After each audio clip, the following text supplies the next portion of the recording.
And hello again, YouTube. I am oversharing today. I don't know how many videos I've shot today, but it's more than I should have because it's going to really put me behind on uploading them. And I was like within half a day of being current this afternoon when I left my apartment.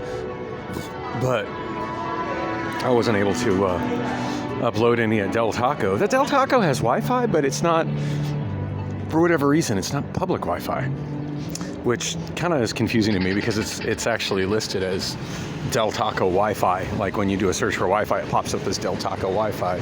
Like I can understand a business not wanting to make their Wi-Fi publicly available. Like there's certainly legit reasons for that, but in that case, you can just name it something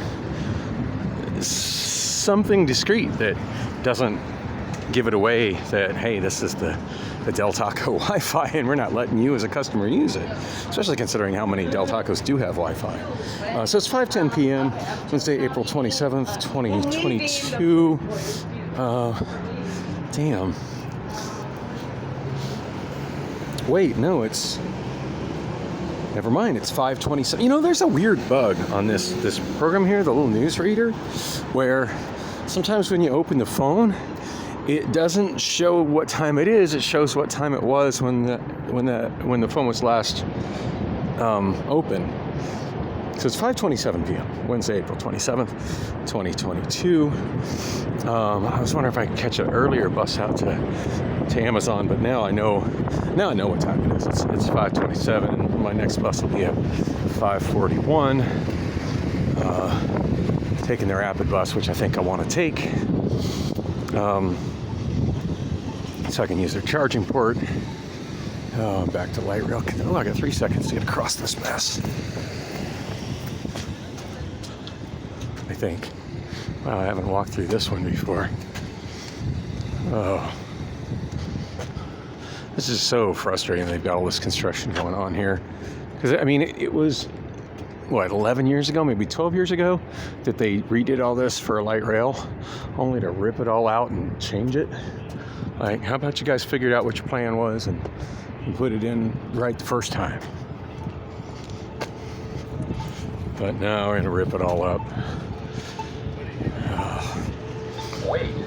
Wait. So yeah, it's all post office traffic right now. Pedestrians trying to figure out how to get across. Trailers for the construction crew here. Oh wow, never noticed this place. Arizona Deli Company. Wrap, salad, sandwiches, coffee, drinks. Closes at 4 p.m. So, another place that closes before I ever get downtown.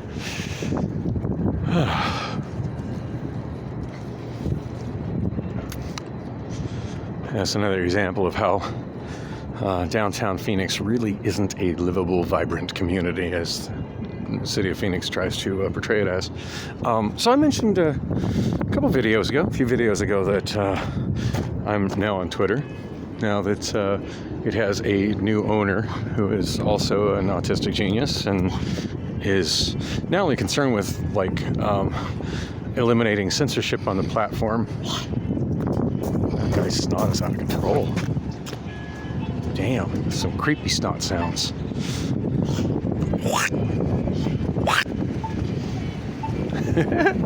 Maybe he's trying to communicate.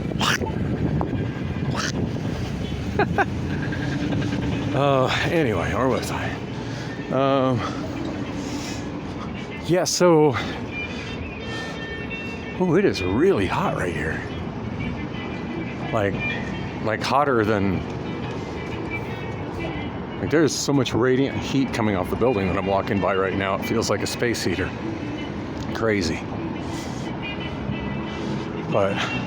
Yeah, as I stated, and it showed in another video once, that this is the real reason that downtown Phoenix is not very vibrant. Is because here we got a whole half block of just a wall. I mean, it's a pretty cool looking mural on it, but instead of there being, businesses and whatnot along that wall, and it's just a wall that, due to whatever its construction is made out of, oh, that's cool looking.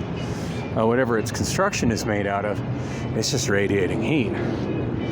At least we're getting some better art down here, and that's cool. This old downtown deli, that's been closed for quite a while. Used to be pretty good. I remember coming there when I was living downtown about, God, that's probably like 17 years ago. And then right there to the left of where that barber shop is, there used to be a pizza place. This whole pizza by the slice. I remember that being pretty good too. Anyway, I forget what the hell I was talking about. Today has been a good day for vlogs with no freaking focus at all.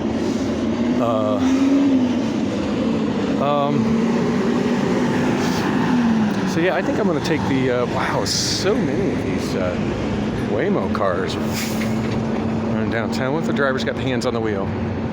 Yep, he had hands on the wheel, so not quite sure what they're doing, but he definitely had his hands on the wheel, so it's not in a full autonomous mode yet.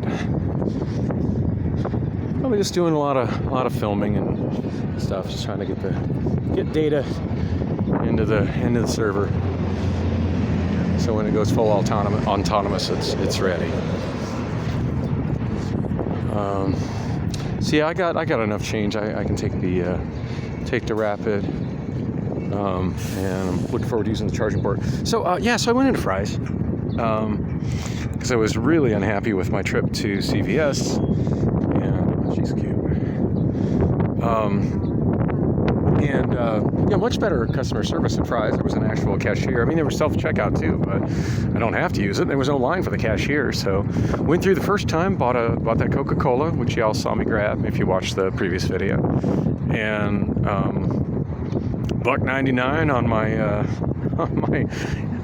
my EBT card, which still has a pretty substantial balance on it. And when I was putting in my phone number, he's like, "Yeah, you got to make sure you get your gas points." I'm like, "Yeah, I don't drive." He looked at me funny when I said that, but yeah, I really don't need gas points, but whatever. I'm sure there's some kind of benefit for me putting it in. Sometimes there's discounts. Hoping there's more rewards than just for the purchase of gasoline, since I don't purchase gasoline. Anyway, so 5:33. My bus is at 5:41, so I got 12 minutes to kill here. So yeah, I got that, and I asked the cashier. It's like, "Hey, is there a do you guys have charging cables?" And he said, "Yeah, they're over by customer service," and kind of gestured to where they were. 513, that's the one I need to try and memorize. So 541 and 611, got that memorized, but 513, yeah, I didn't have much chance of catching that one. Anyway, I'll get up here, but it's a little awkward. There we go. Yeah, it's here for the grippy soles on the safety shoes from Amazon. Oh, by the way, this is kind of funny. So Amazon provides us with clear bags.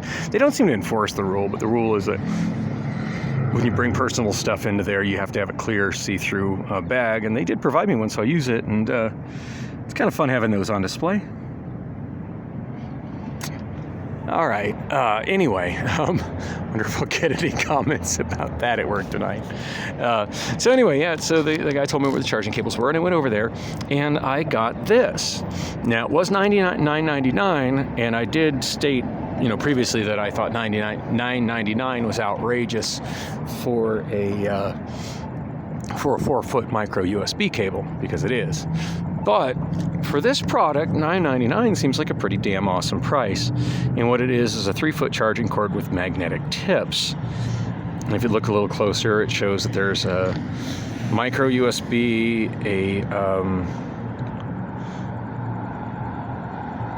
it says phone. I think it says phone. My vision's so blurry these days.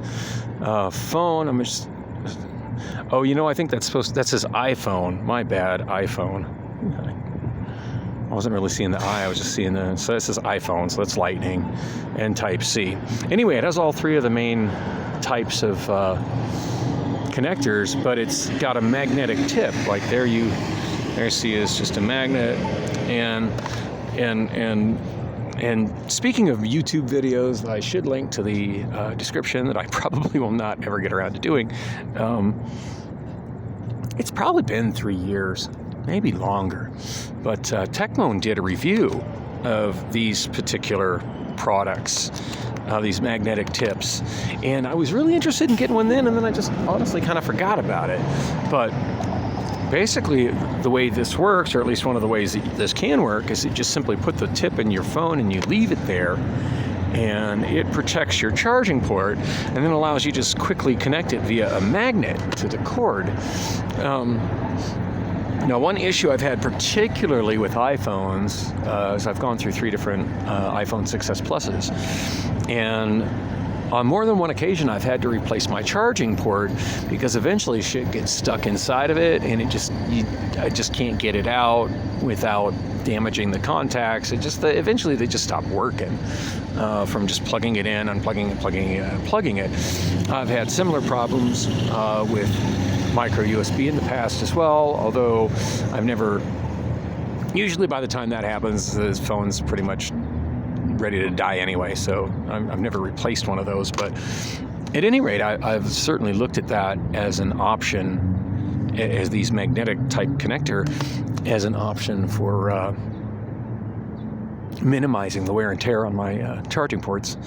And yeah, I was really gung-ho about looking into getting something like that when Techmoan did the video about it, which I'm thinking was like 3 years ago. But it's a product that's kind of completely slipped off my radar since.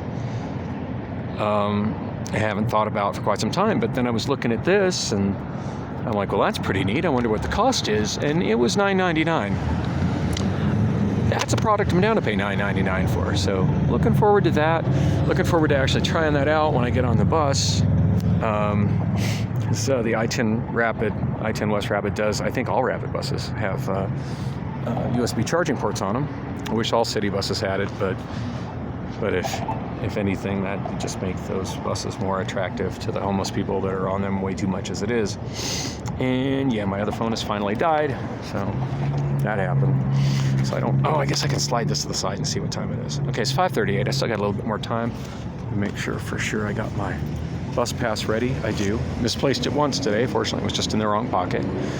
When I was inside the mental health clinic, I overheard another person saying that she had lost her bus pass and asking if she could get another one, and she was getting a flat denial, which I've already been there, done that with those people, and I understand why the policy exists, but it's rough, and people with the kind of mental health problems that I have really struggle with hanging on to small things like bus cards, so it's rough. Like when that's your only form of transportation, and then you lose it, it can be a real struggle. And I gave her a card I had in my pocket, something I found on the ground. She asked when it expires. So I don't know, so I can't read it. So I don't know if that card will work for her or not. I mean, hopefully she plays the card right and gets on a bus and swipes it, and if it doesn't read properly, you can just be like, hey, I don't know what the deal is, it should work. And hopefully she's got an understanding bus driver who lets her ride. That's how I was planning on using it. But hopefully it helps her. I gave her that. And then I was talking with the older gal that works the phones there at the clinic about that situation, and told her, it's like, yeah, when I heard her asking, I actually went through my pockets and was kind of panicked. I thought I lost mine. She's like, I said, but I got it. And she's like, that's good, because she knows I've struggled with losing it before. I said, yeah, but at least I'm working full time now. Like if I did lose it, I just walk over to the rail platform and get myself a weekly pass. Which reminds me, somebody on Reddit called me out trying to say weekly passes don't exist. So I was getting weekly passes for $5. And she's like, there's no such thing as a weekly pass. I play blah, blah, blah for my monthly pass. This was in R-Fuck Cars. And I meant to go back to that and respond to that, and it just disappeared in my ever filling up Reddit inbox. I should go through it, see if I can respond to her while I'm on the bus on my way out to Amazon, because I think she's paying full fare, and I always get the reduced pass, so that's one reason for the price differential. But I do believe weekly passes are not just a reduced option. I believe they're available for everybody. Okay, I bet you this is my bus, so I need to wrap this up. But, oh yeah, this is it. Anyway, thanks for coming along on the walk, and I'll probably shoot another video on the way to Amazon, because I'm oversharing today.